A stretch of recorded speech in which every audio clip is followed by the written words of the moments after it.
গরুর যক্ষ্মা রোগের সঠিক চিকিৎসা দেওয়া হলো। আসসালামু আলাইকুম।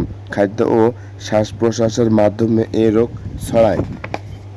এছাড়া আক্রান্ত প্রাণী দিন দিন শুকিয়ে যায় এবং হাড্ডিসার দেখা যায়। আক্রান্ত প্রাণী খামখেয়ালি খাদ্য গ্রহণ করে ও অলস হয়ে পড়ে, সহজেই নিয়ন্ত্রণে আসে, দেহের তাপমাত্রা হ্রাস পেতে সাহায্য করে। ফুসফুসের যক্ষ্মা, অবিরাম কাশি, অন্ত্রের যক্ষ্মা, অবিরাম পাতলা পায়খানা, অলানের যক্ষ্মা, ব্যথাহীন অলান।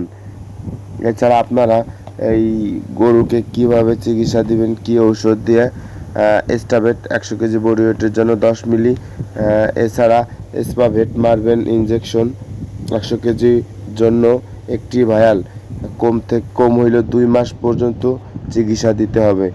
এছাড়া রেনামাইসিন 100 খুবই ভালো মানের, রেনামাইসিন 100 প্রতি 100 থেকে 150 কেজি ওজনের প্রাণীর জন্য 10 মিলি। মাংসপেশিতে কমপক্ষে 2 থেকে 3 মাস একটানা পুশ করতে কিছুটা ভালো ফল পাওয়া যায়। আপনারা রেনামাইসিন 100 2 থেকে 3 মাস মাংসে ব্যবহার করবেন।